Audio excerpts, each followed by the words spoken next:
Okay, good morning, everyone, and welcome to today's webinar, An Introduction to Tendering, where we will be outlining how even a novice tenderer can find long-term and sustainable revenue growth through tendering by ensuring that you follow the correct processes. So unfortunately, we won't have time this morning to go into incredible detail on every single topic that I'm going to cover.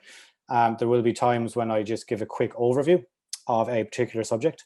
But if you do have any questions or would like any more information on anything that is covered today, please feel free to pop any questions into the chat box, and we'll get to as many as we can as we move through the webinar this morning. So as Saoirse mentioned, my name is James Connor, and I am the marketing manager at Orbital. So on screen at the moment, you can see my personal email address and some of my social media handles as well. So do please feel free to get in touch if you have any queries about today's webinar, Orbital software and services, or even the world of tendering in general. And as I mentioned, if any questions arise as I move through the slides this morning, please feel free to get in touch using the Zoom software itself. So before we get started, I'll just go through a couple of key takeaways. So by the end of this presentation, you should be able to know how the tendering process really works. We're going to cover some common myths that are often associated with it. You will know what a successful tendering process actually looks like, and you will get some actionable advice on how to implement an effective tendering process in your business. So, given the name and the content of this morning's presentation, I'm sure that a majority of our attendees today are either new to the concept of tendering or maybe don't have that much experience in actually competing for tenders. So I'm sure at one time or another, one or you have all said one of the following. So either, there's no tenders out there for your business, or maybe your business is too small to actually compete. So I can tell you categorically today that both of those statements are false, because the reality is that almost 75% of contracts that are published are valued at less than €60,000, meaning that there are a large number of tenders published annually that are specifically designed for SMEs, micro SMEs, startups, etc. And indeed, most governments are required to award anywhere between 25 to 33% of contracts published to small and medium-sized businesses. So there are ample opportunities out there. So as I mentioned a moment ago, I will just cover some of the common myths associated with tendering. So businesses, particularly some of the people who are, in touch today, SME, startups, etc., they decide against competing for government contracts for a variety of reasons. But unfortunately, the majority of these reasons are born out of anecdotal evidence, maybe a lack of education and awareness, and indeed a vocal minority of fellow business owners who have had negative experiences. So these reasons are not representative of the actual facts and the real world of tendering. So I'll just go through now some of the most common myths associated with competing for tenders. So the first one there is that tendering is a closed shop and the same companies win all the time. So the reality here is that buyers care far less about who wins a contract and far more that their problem or the challenge that they're facing receives a solution. They care far more about the quality of a proposal than the name or the logo on the front page or the cover page of that submission. And while it is true that the same companies tend to win tenders most of the time, the reason why that is very simple. It is because these are the companies who compete consistently and have a long-term vision in place for tendering. That is the real reason, more so than the name of the company or the brand or anything like that.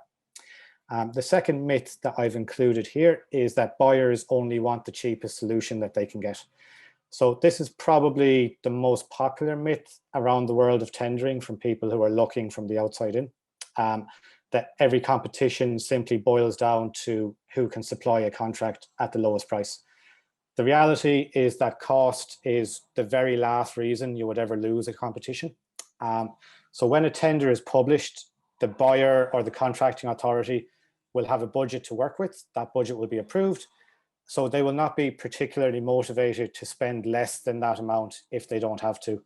So a very simple example, if a contract is published with a budget of €500,000 or €1,000,000, there is no real reason for the buyer to choose a supplier who comes in at 100K, because they have budget approved, so they're not particularly motivated to spend less than that unless they really, really have to. Maybe there's no submission coming in at that budget and so on. So the actual price or cost of a tender is really the last reason that anyone would lose. And finally, a little myth I've included here, I can't win a tender if I don't have a strong track record of supplying to the public sector. So the reality here is that most buyers will request in a tender situation that you provide 3 to 4 case studies of demonstrable experience when you submit a tender. And it is true that the more up-to-date and relevant that these case studies are, i.e. in the public sector, the higher your chance of scoring very well. But again, every business started at the same point. Even companies who win multiple tenders every year, they all started at the same point as maybe some of our attendees today, with 0 public contracts and 0 public sector case studies. So if you are worried about a lack of public sector experience, the best thing that you can do is maybe to focus on lower value contracts and build up your experience and build that bank of public sector projects and case studies. And indeed, you will be able to increase your revenue, which will enable you to pass turnover requirements, etc., associated with larger value contracts in the future.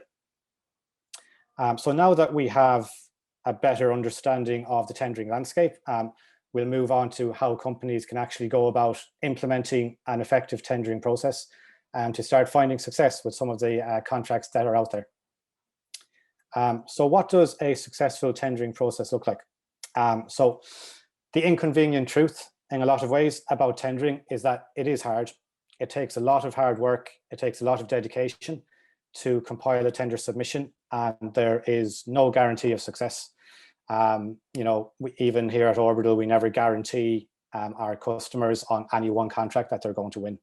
But the good news for our attendees today is that, having worked with hundreds of businesses across Ireland, the UK, and indeed in Europe, the Orbital team have been able to identify a number of strategies and a number of processes that can be implemented in your business today to help ensure long-term and sustainable success, regardless of the size of your company, regardless of your budget, regardless of your industry. So businesses who win tenders consistently are aware. They monitor the correct websites and government portals to find the tenders that are right for them. They build a pipeline of upcoming opportunities that they can use to help grow their business through tendering. So I will speak in a little bit more detail about this in just a moment, but suffice to say for now, the companies who succeed at tendering do not approach tender submissions in an ad hoc manner. Finally, they qualify tender opportunities. It can be very tempting to compete for every contract that you can find that you think is relevant to your business, especially if they're very high value. But when you're new to the world of tendering especially, it's vital that you focus on the most suitable competitions where you have the highest likelihood of winning. So businesses who successfully compete for tenders are known. They ensure that the buyers know who they are, and they ensure that buyers are familiar with their product or their service. So traditionally, there would be regular meet the buyer events where you could meet public sector buyers face to face, and hopefully, vaccine rollout, etc. We'll all be able to get out and about again in the very near future at big events like that. But in the meantime, there are still plenty of ways to get in touch with people: video conferencing, telephone, email, to name just a few of them. Don't be afraid to offer trials of your software or samples of your product to public sector buyers so they get to know you, know who you are, know what you can provide to them. So if buyers can see and visualize who you are and what you do, then that's going to help you to build those relationships. So you don't need to be, closer than family or have a lifelong friend in the contracting authority to be able to win a tender. But even to allow a buyer to put a face to the name can be a big advantage. So, don't be afraid to put yourself out there as a company, and present yourself as a company that is committed to winning tenders and committed to solving public sector challenges. So businesses who consistently win tenders are ready. So if you want to ensure long-term and sustainable success when tendering, you have to have a process in place. That means you're ready to go as soon as you find a suitable opportunity. You don't want to be wasting time running around trying to pull documents together. It's harder than ever now when a lot of teams are working remotely. So businesses like your people who you'll be competing against, for example, the most successful of those will not be running around. They will simply be finessing and optimizing their submissions. So it's vital that you can create and utilize a bid library containing all of the most important and frequently used and required documents so that you have them easily to hand when you need them. So if needs be, don't be afraid to seek a collaborator on a tender submission. So collaboration can be a hugely advantageous approach to maybe an SME or a startup or other businesses who are new to the world of tendering. So if you are a smaller business, by working together, maybe with another SME or collaborating with maybe a larger company, you'll enable yourself to reach, more lucrative, higher value markets that would otherwise be out of your reach. And it's important that you know and understand how to convey your value proposition and your USP. So if you're bluffing and you don't know how to get across your value for money to a buyer, the evaluators will know that immediately, and your submission is going to suffer as a result. And finally, successful tenderers are competitive. So they do market research, desk research, primary research if needs be, on both buyers and potential competitors as well. So they know exactly where they stand and where they might have to improve next time round. Even if you are the incumbent for a tender, it's very important that you continue to do market research and identify areas for improvement. So it's a little known fact, for example, that incumbents actually lose up to 75% of repeat contracts. So just because you have found success on one tender doesn't mean that you have cracked the formula or that you're guaranteed to win next time around. Far from it. So I don't know if anyone else is in the same boat at the moment, but I have a little 4-month-old puppy downstairs actually that I adopted recently, and we're currently in the process of attempting to house train him. And believe it or not, there's a lot of similarities to tendering in that. So, just when you think you have it solved and, you go a few days maybe without an accident and he's starting to do recall and everything, you think you have it solved. You're thinking about, going for Crufts next year. The little man has a habit of bringing me back down to earth, when he leaves some unwanted presents in the kitchen overnight. So tendering is very similar in a lot of ways. So, you have to be prepared for success as well as failure. And even as a first-time tenderer, you need to look at tendering as a long-term project, a long-term plan, a long-term journey, and not just a one-off quick fix to, get a bit of revenue in the door. Like as I mentioned earlier, approaching a tender submission on an ad hoc basis, doing it just for the crack or doing it just because the contract value is very high, you're not going to find success by approaching it in that manner. Now, I'm sure there's people out there saying, that's all well and good, James. We're going to look at it in the long term. You have a puppy, fair play to you. But what can we do now today to start finding success with tendering? So let's take a look at some of those actionable tips and advice that you can go away with today. So the first thing you have to do today, before you even contemplate competing for tenders, is to commit to it 100%. Commit 100% to being a successful tenderer. You are not going to become a world-class tenderer overnight, no matter what I or anyone else might tell you. You need to dedicate time and resources to creating a successful tender process. And the reality is that this can take anywhere between 3 to 6 months to get all of the building blocks in place, to get everything sorted that you need. So the number one reason that tendering newbies or novices or maybe smaller businesses fail is that they treat a tender as a one-off. It's a big no-no. You have to commit to a process, get a long-term view of a tendering process in place. like you would with any other strategy to grow your business. So continuous improvement then. So incremental improvements to your tendering process, identifying opportunities for streamlining, optimizing, working smarter rather than working harder will ensure long-term success. So the best way of benchmarking yourself and knowing where you need to improve is to actually go away and compete for a tender. So this can be very daunting, but it will be a huge learning curve for you and for your team, for your business. And you will benefit in the long run, maybe even outside of tendering. You're going to learn a lot about your team, a lot about how you work together, and so on. So a very quick aside, I won't go into it too much, but the Olympics will be coming up shortly, we hope, if we can get everything on board with COVID and so on. But a very interesting story that people might want to go away and look up following today's webinar is the British cycling team. So ahead of the 2008 Olympics, they hired a new performance director. And what he done when he came in was he identified a principle of marginal gains. So he identified every aspect of a cyclist's performance, every aspect of a race, and the aim was to improve all of those aspects by just 1%.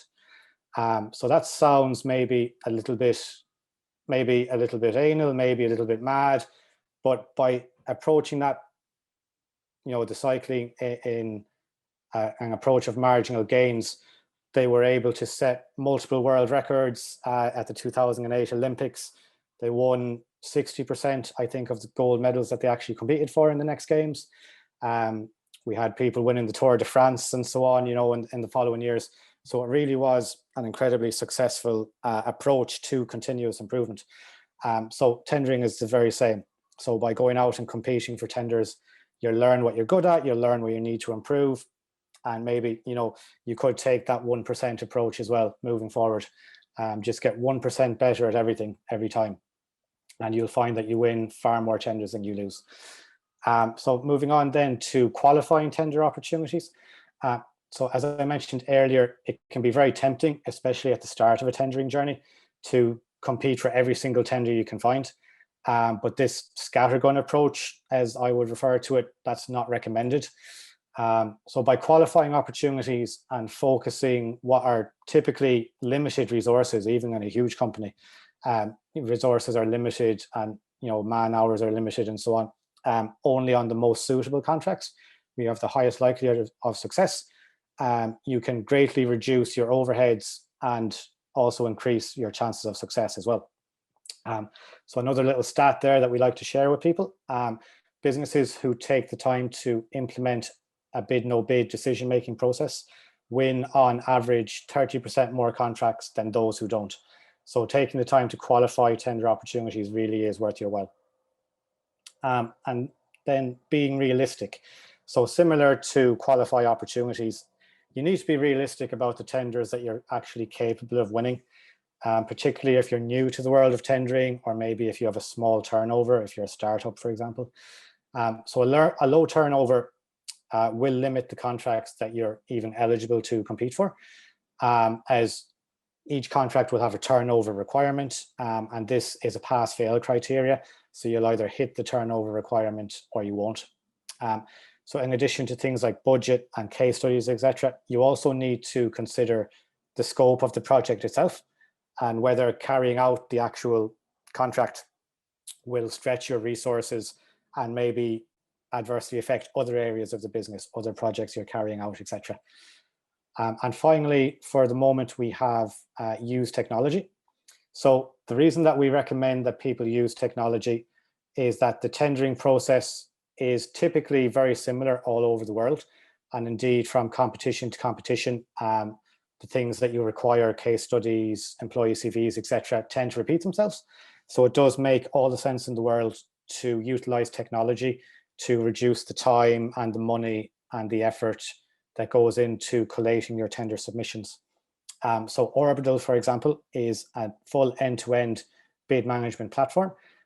So we help companies find tenders, qualify tenders, and indeed compile tender submissions through our bid hub, which contains hundreds of sample answers and proposal templates. So people can put their submissions together much more efficiently, much more quickly, and to a much higher standard. But even if you didn't want to use a full end-to-end platform like we provided Orbital, you should definitely be utilizing things like a bid library to centralize your documents. Even if that is as simple as a shared folder or a Google Drive or whatever it may be at the start, it will definitely make things more efficient and optimize the way you compete for tenders. So by eliminating the time that you spend on admin tasks like this, you can focus on the areas that will truly add value to your submission. So like I mentioned earlier, rather than running around, you can maybe focus on the 1%, the marginal gains through ways of continuous improvement rather than starting from scratch every single time. So if there was any one takeaway from today's webinar, it would definitely be to start work on creating a bid library that will give you a head start on your next submission as and when you compete for it.